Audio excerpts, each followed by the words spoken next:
Section 4.4, we're going to be looking at least common multiples, equivalent fractions. We'll actually get into adding and subtracting fractions in the end. So we have several skills that we need to prepare before we get there. To add or subtract, or to order fractions from least to greatest, the fractions must have the same denominator. To write fractions with the same denominator, we call it a common denominator, meaning they're the same. We can use the idea of a least common multiple. And when we multiply a number by the whole numbers, 1, 2, 3, 4, and so on, we form the multiples of a number. So 6 times 1, 6 times 2, 6 times 3, or you can simply look at a multiplication chart. Here's for this. These are the multiples of 6s, and we're also looking at the multiples of 9.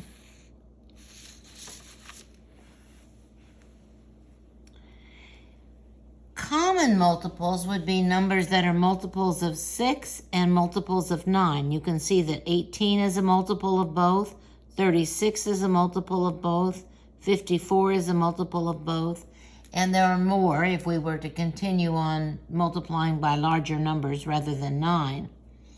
But the least common multiple is 18. Least meaning it is the smallest. The smallest of the multiples that are the same. So if one number is a multiple of another number, then the least common multiple is the larger of the two numbers. So as you can see here, if we look at the multiples of 4 and the multiples of 8, we would get 8 when we did multiples of 4. So it would be the least common multiple. So if we want to look at the least common multiple of 15 and 10, the multiples of 15 would be 15, 30, 45, 60, 75, and so forth. Multiples of 10 would be 10, 20, 30, 40, 50, and so forth. The least common multiple, the smallest number that's in both sets, would be 30.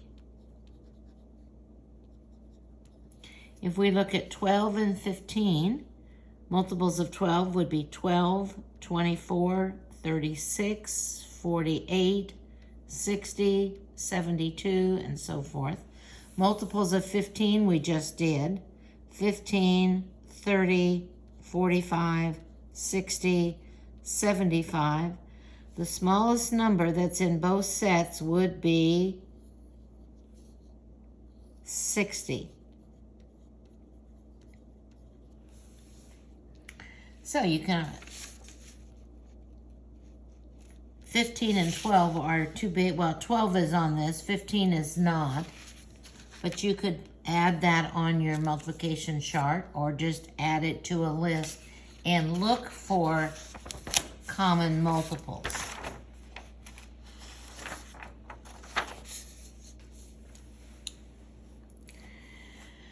So we can also use our prime factorization. I think this is a little bit confusing, but if you have really big numbers, sometimes this is the easiest way to do it. I'm going to explain it to you, and whether you use it or not, that's up to you. You're going to write each number as a product of prime factors. We did this with the factor tree. We did it with the division framework. So if we looked at 14, there would be a 2 and a 7. If you multiply those together, you get 14. And 12, we would have 2 2s and a 3. 2 times 2 is 4, times 3 would be 12. The least common multiple is the product of the unique prime factors from both numbers. Use repeated factors the maximum or the most number of times they appear in either factorization. So we look at this, and what about the 2's? We have them twice here. Then we have a 3, and then we have a 7. So when we multiply this together, it would be the least common multiple or the least common denominator in a moment. So we have 4 times 3 would be 12. 12 times 7 would be 84. So if we write out the multiples of 14 and we write out the multiples of 12, 84 would be the first one that's common. Let's look at this. They have done the prime factorization of 50 and 24. See, these are bigger numbers. So let's look at how many 2's. We want the maximum number of 2's, which would be 3. We have a 3, and we have 2 5's. Whoops, 2 5's. So this is 25 times 3 would be 75. And 75 times 8, 2 times 2 times 2 would be 8, would be 600? No, would be 800. Sorry about that. So 800 would be the least common multiple, or in a moment it'll be the least common denominator. No, this would be 600. I'm sorry. Going to my calculator to be sure. This is when a calculator is so clever. 2 times 2 times 2 times 3 times 5 times 5. 600. Sorry about that. Okay, let's look at the next one. They have not listed this for us, so we're going to have to, I'm going to do factor trees. 45, the factors would be, what, 5 and 9. 5 is prime. 9 is 3 times 3. 54, I know that's 6 times 9. 6 is 2 times 3. Those are prime. And we said 9 was 3 times 3. 50 would be 5 times 10. 10 would be 2 times 5. So 45 we would have, see, here's the 2's, here's the 3's, and what do we have, a 5? Okay, we've got 2 3's and a 5. 54, we have a 2 and 1, 2, 3 3's. 50, we have a 2, we have a 5, oh, 2 5's.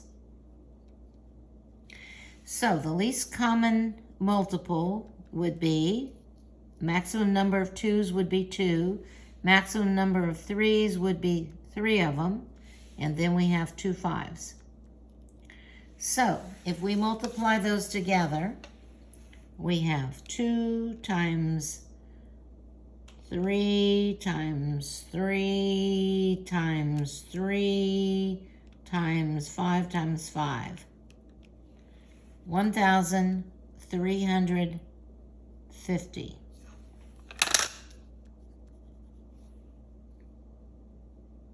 So you can see this method would be pretty useful,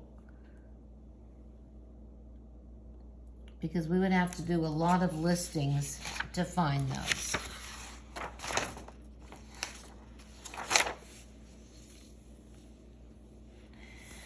We're going to talk about equivalent fractions, and we've done this a little bit before. We've had this particular drawing that shows the same part shaded, but here it is 1 out of 3 parts.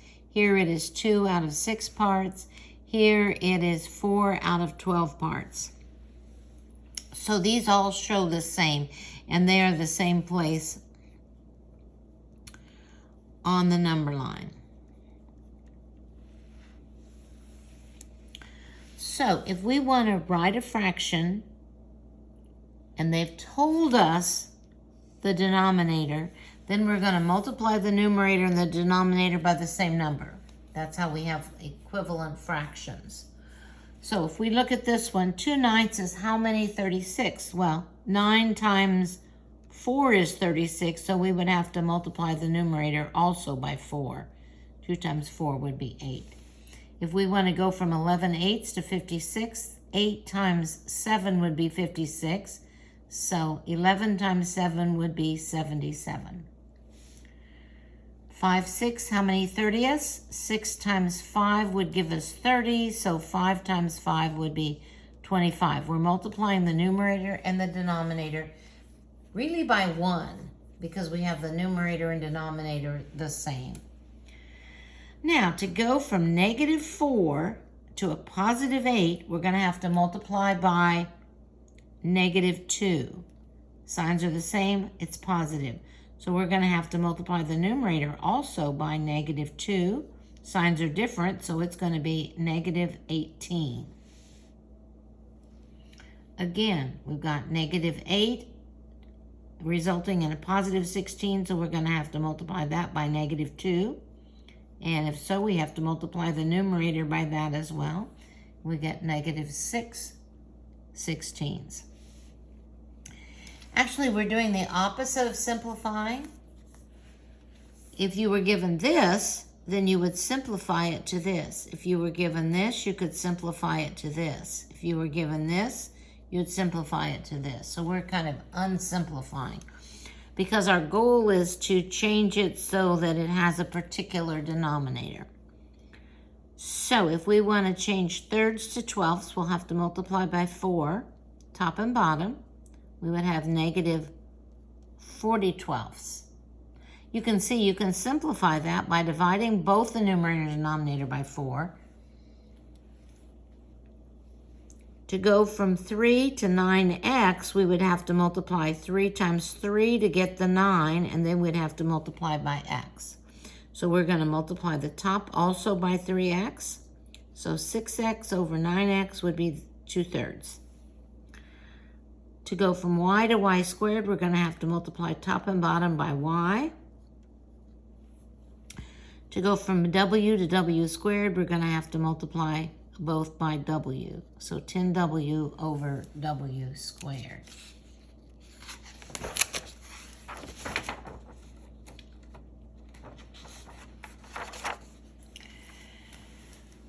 So now we're going to take a look at ordering fractions.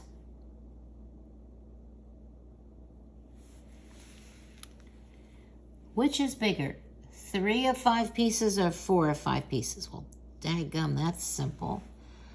3 of 5 pieces or 1 of 5 pieces? Well, 3 of 5 pieces would be greater.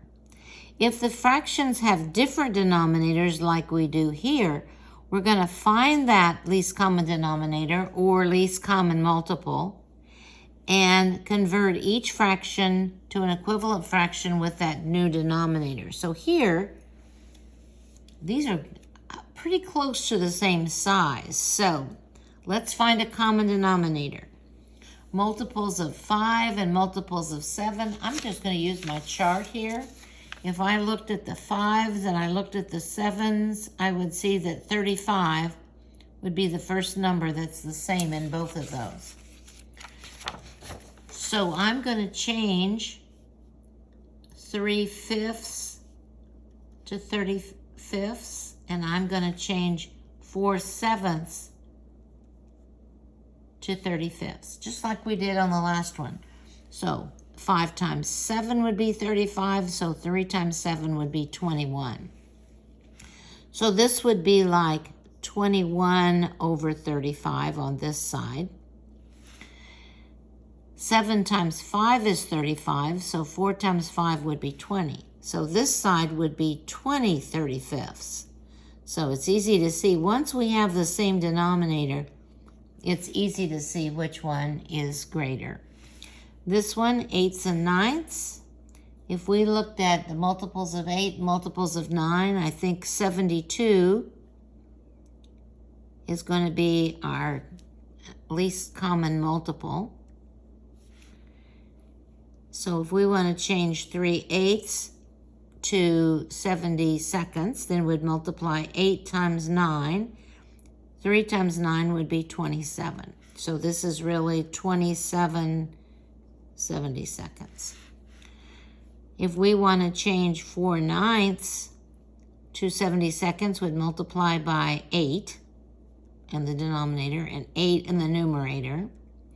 And this side is 32 over 72. So it's easy to see that 4/9 is greater than 3/8. And again, if we want to rank fractions in order from least to greatest, we're just going to put them in order. We have 3 here, and they have different denominators. So we need to have a common denominator.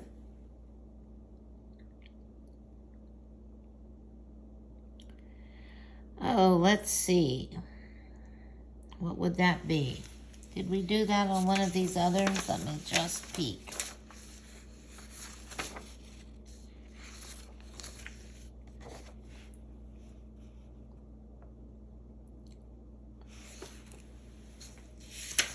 I thought we did, then I guess we didn't. So, I'm going to think about the multiples of each of these. This would be 20, 40, 60, 80, 100, and so forth.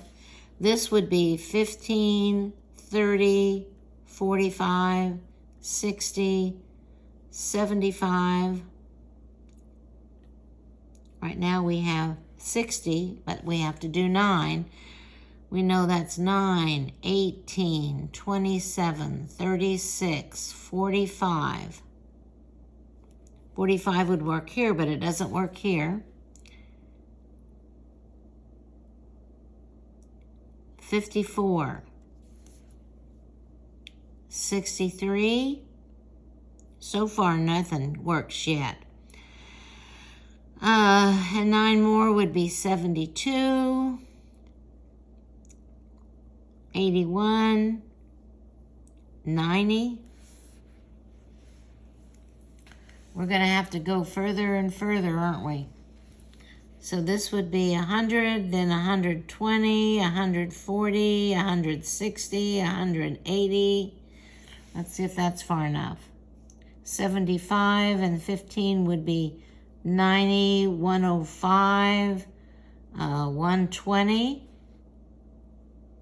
That works here, but I don't know if it's going to work here. So we have 90, then we have 99, and then we have 108. Then we have 117. Then we have 126.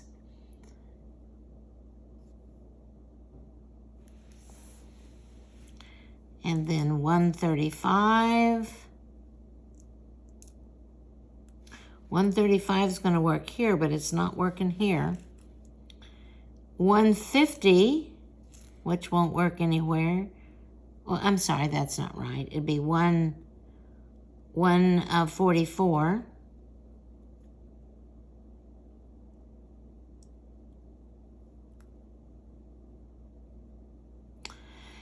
And then 153, is that right? Let me look here. Let me be sure I've got this right. 53 plus 9 would be 144, and another 9 would be 153.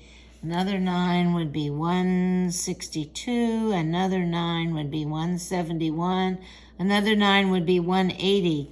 We got 180 here, 180 here. Let's see if we can get 180 here.